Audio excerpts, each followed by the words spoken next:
This prisoner on death row with 2 lives in his hands was about to be electrocuted, but the execution guards were all in tears. The order to execute was delayed. Faced with the rebuke of the victim's family, the warden could only say with tears in his eyes, when the electricity passed through the body of the dead prisoner, this angel on earth finally returned to the arms of God. Remember when he first came to the prison? He crushed all the cars. The guards were terrified, because if such a man resisted, I'm afraid that everyone together can hardly stop him. But what we didn't expect was, on this huge body had the face of an angel. The man's name was John. His first question to the warden Paul asked whether the lights were turned off at night because he was afraid of the dark. After he finished, he politely extended his right hand. The kind and friendly John. Paul's instincts told him there must be something else going on here. He pulled up the other man's file. Now he understood what had happened. It turns out that not long ago, 2 daughters of a farming family disappeared. But when the father followed the police to find them, the 2 sisters had fallen into John's arms and were not breathing, and he was holding the 2 bodies and crying. And so John was identified as the murderer.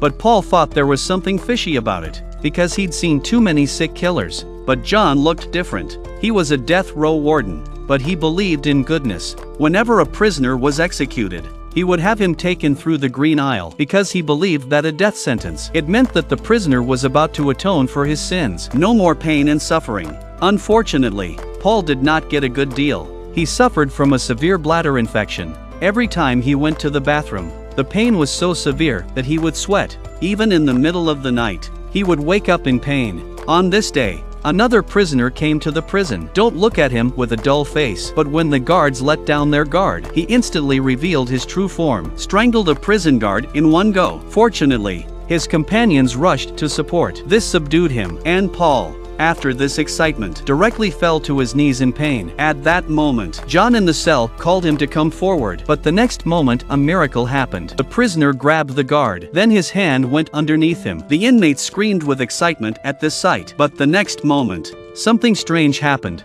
The light bulb in the cell got brighter and brighter until it burst. Then John let go of the other guy. He started coughing and coughing. A black worm flew out of his mouth. Then it disappeared into thin air. Paul vaguely felt that something was wrong with his body. He asked John what he had just done. After that he went to bed. Paul went to the bathroom in disbelief. The bladder infection was cured. It was only then that he felt the relief he had never felt before. After this, Paul was even less convinced that the simple John was a murderer. So he approached John's defense attorney to find out more. He realizing that he was a racist, and as a black man, John, naturally, he couldn't get help from the other side. But Paul still had doubts inside. He thanked John. He even bought him a piece of bread. When William saw it, he also wanted to eat it. Paul went up to him and told him to shut up, but he was spit on his face. But Paul did not take it too seriously, but he made it worse. This day, when the prison guards passed by, he grabbed him by the throat and humiliated him with obscene language. He even scared the shit out of him. One of the inmates saw him and kept taunting him. Because this guard is a second-generation official, he relies on his connections to be arrogant and domineering here. Usually, he is always afraid of the weak and the tough, but also often the easiest to hold a grudge. In a few days, it was time for the prisoner's execution.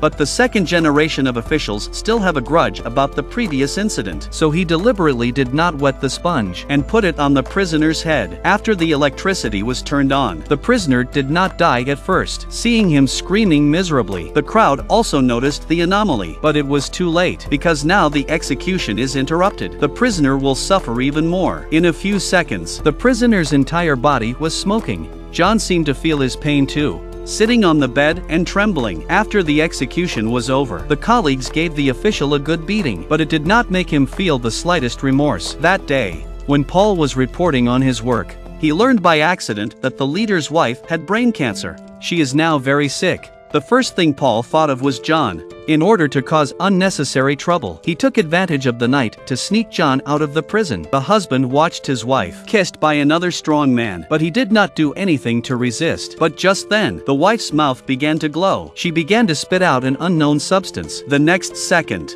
the man sucked it into his body. The house shook with the tremendous energy. In a short time, the woman's physique had recovered as before. The brain tumor that plagued her was completely cured. But this time John was different from before. He didn't spit out the black worm. Afterwards, a weakened John was sent back to prison. Since he hadn't thrown up the black worm, It was as if he was choking on something. It was very uncomfortable. But when the officer passed by, John grabbed him by the hand. Then he spat the black worm in his body into his mouth. Then the second generation lost his mind. He came to William's cell, pulled out a gun and shot him dead. When Paul arrived, he asked John why he did it, but John said in order to punish the bad guys. After he said that, he held out his hand. When Paul took it, he realized everything that happened. It turns out that the real killer of the two sisters is William, and John tried to use his magic power to save them, but found that it was too late. In the end, he was wrongly accused of the murder. But Paul could not justify John after reading it, because no one would believe in miracles. He saw the truth, but John told him not to be upset, that God's work was done. It was time to leave. Before the execution, he asked Paul to take him to see a movie.